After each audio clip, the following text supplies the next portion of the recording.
तर काँग्रेसही आता रस्त्यावर उतरली असून त्यांनी या ठिकाणी ठिय्या दिलाय। कालच्या आंदोलनामध्ये अनेक विद्यार्थ्यांवर पोलिसांनी लाठीचार्ज केला होता। यामध्ये अनेक विद्यार्थी जखमी देखील झालेले आहेत। विद्यार्थ्यांवर लाठीचार्ज झाल्यानंतर आता विरोधी पक्ष आक्रमक झालेला आहे।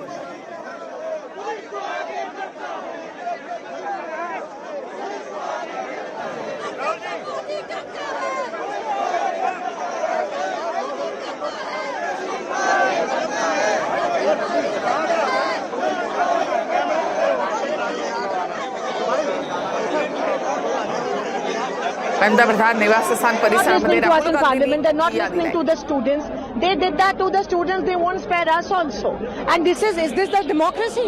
Look at what they're doing. Look at the Delhi policeman. Pan the camera, sir. Look at the Delhi policeman handling everybody.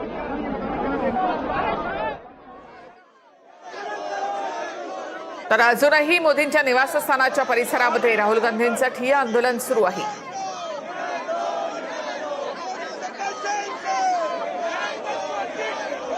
India आघाडीने सीजेपीच्या आंदोलनाला पाठिंबा दिलेला आहे। नीट पेपरफुटी प्रकरणामध्ये केंद्रीय शिक्षण मंत्र्यांचा राजीनाम्याची मागणी सीजेपीने केली आहे। मात्र विद्यार्थ्यांवर झालेल्या लाठीचार्ज नंतर याचे आदेश देणाऱ्या पंतप्रधान आणि केंद्रीय गृहमंत्र्यांचा सुद्धा राजीनामा द्यावा अशी मागणी या ठिकाणी राहुल गांधी आणि काँग्रेसने केली आहे। पंतप्रधानांच्या निवासस्थान परिसरामध्ये राहुल गांधींचं हे आंदोलन सुरू आहे। या मुद्द्यावरून आज काँग्रेसही आक्रमक झाली असून इंडिया आघाडीच्या इतर पक्षातल्या नेत्यांनी देखील सीजेपीच्या आंदोलनाला उघड पाठिंबा दिला असून आज सुप्रिया सुळे, शरद पवार यांनी जंतर मंतरवर जाऊन अभिजित दिपके यांची भेट घेतलेली आहे आणि या आंदोलनाला त्यांनी पाठिंबा दिला।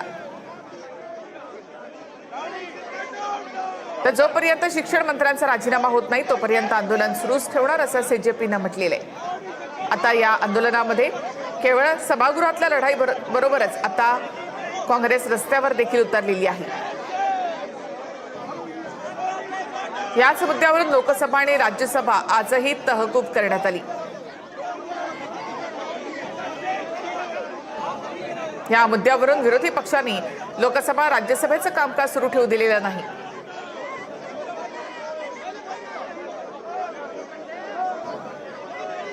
गेल्या 25 दिवसांपासून सीजेपीचं आंदोलन सुरू असताना सुद्धा सरकारकडून अद्यापही चर्चेसाठी कोणी आलेलं नाही। काल सीजेपीच्या शिष्टमंडळाने जेपी नड्डांची भेट घेतली होती। त्यानंतर चर्चेसाठी वेळ देऊ असं जेपी नड्डा यांनी म्हटलेलं होतं। मात्र सरकारकडून अद्यापही या संदर्भात चर्चेसाठी कोणीही आलेलं नाही। त्यानंतर आता विरोधी पक्ष या संदर्भात आक्रमक झाले।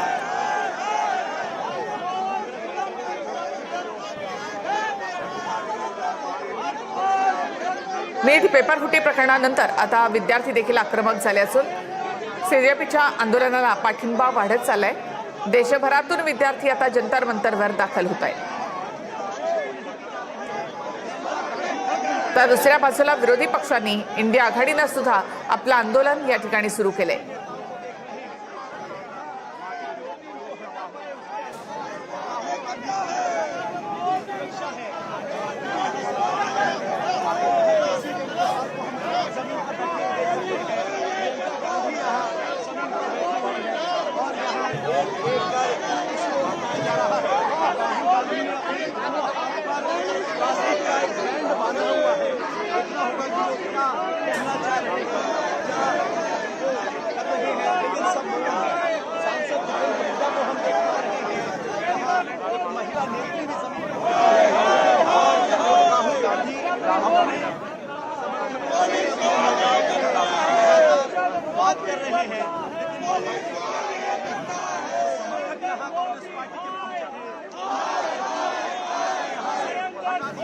मोदींच्या निवासस्थान परिसरामध्ये काँग्रेसचं आंदोलन जोरदार घोषणाबाजी या ठिकाणी केली जाते। स्वतः प्रियंका गांधी, राहुल गांधी, मल्लिकार्जुन खरगे देखील या आंदोलनामध्ये।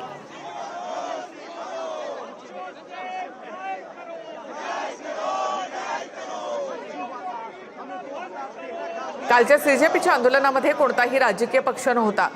त्यानंतर विरोधी पक्षाने या संदर्भात प्रश्न विचारण्यात आले होते। जो छात्राओं को पहली मांग आपको पता ही है। सर आप क्या कहेंगे? आप लोग संसद में आपकी आवाज जरूर उठाते हैं।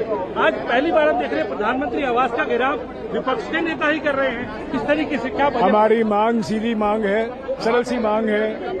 हमारे नेता प्रतिपक्ष लोकसभा में ने इस मांग की है, नेता प्रतिपक्ष राज्यसभा में ये मांग की है। गृह मंत्री आए, दोनों सदनों में बयान दें, उस पर चर्चा हो। जिस तरीके से हमारे लोकतंत्र और हमारे संविधान पर हत्या हो रही है, जो हमारे युवाओं पर अत्याचार हो रहे हैं, उनके भविष्य पर अंधेरा छाया।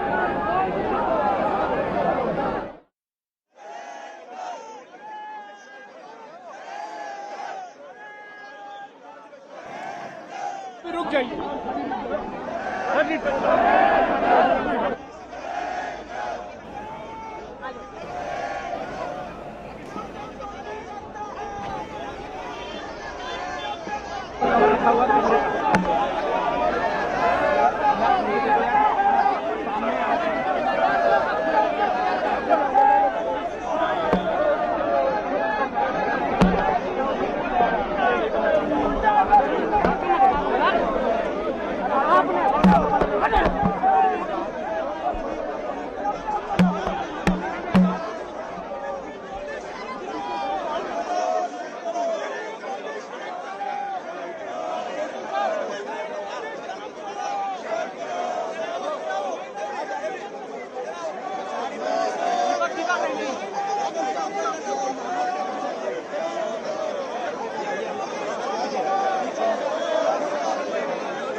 तर गेल्या अर्ध्या तासापासून या ठिकाणी काँग्रेसचं आंदोलन सुरू आहे। जोरदार घोषणाबाजी या ठिकाणी केली जाते।